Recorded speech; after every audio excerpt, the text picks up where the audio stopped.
Imagine a 35-year-old former rapper and structural engineer turning into Nepal's new Prime Minister.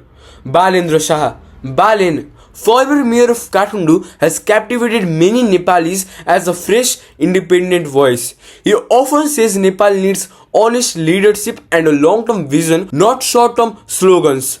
After the 2015 earthquake, he helped rebuild 2,500 homes as a civil engineer. In Kathmandu, he emphasizes action over words. Local governments can deliver tangible services and transparency. Now allied with a new party, the Rashtriya Swatantra Party, Balen has pledged to expand the city reforms nationally if he wins power. Balen's rise ties closely to Nepal's youth-led anti-graft protests. In late 2025, mass Gen Z demonstrations against corruption rocked Kathmandu, even forcing the Prime Minister's resignation.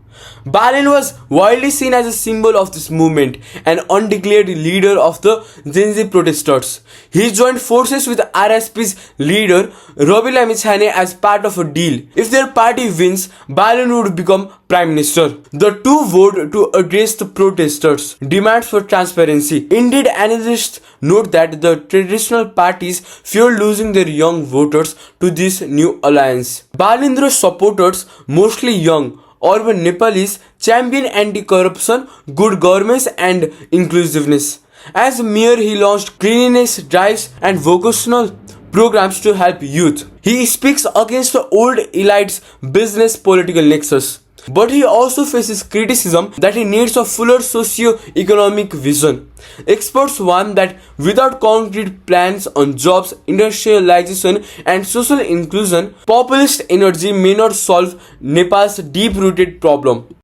As an outsider, Balen would clash with Nepal's interest parties and bureaucracy. He has no party machine behind him, so any success would highlight the failures of the old guard. Kathmandu's experience shows the challenges. City agencies often act alone. Lack of political support. As Kathmandu's independent mayor, he had to pursue his agenda without ruling party backing, putting him in direct conflict with powerful business politics interests. Legal constraints. Nepali laws limit a mayor's power. For instance, road repairs and utility work are controlled by separate agencies, leading to endless cycles of digging and repaving. Without national reforms, even a PM Balen might struggle to streamline such processes. Bureaucratic culture.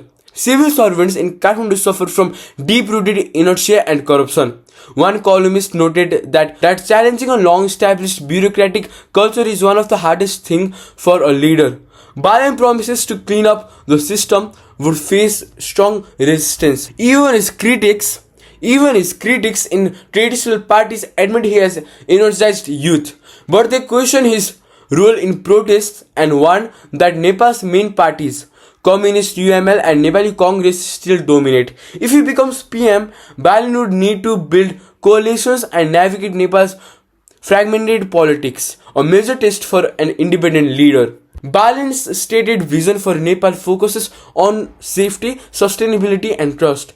He insists Nepal no longer needs short-term decisions but durable planning. His ideas include disaster-resilient infrastructure, building people, not just road, transparent service-oriented governments, long-term planning. If Prime Minister Balen would likely push to replicate Kathmandu's digitalization, waste management and citizen feedback initiatives nationally. In short, Prime Minister Balen would likely continue Kathmandu's careful hedging strategy, friendly to all, dependent on none, working on the basis of sovereign equality. He might also emphasize development diplomacy, attracting foreign aid and investments for infrastructure projects and while staying alert to not become a puppet of any one power.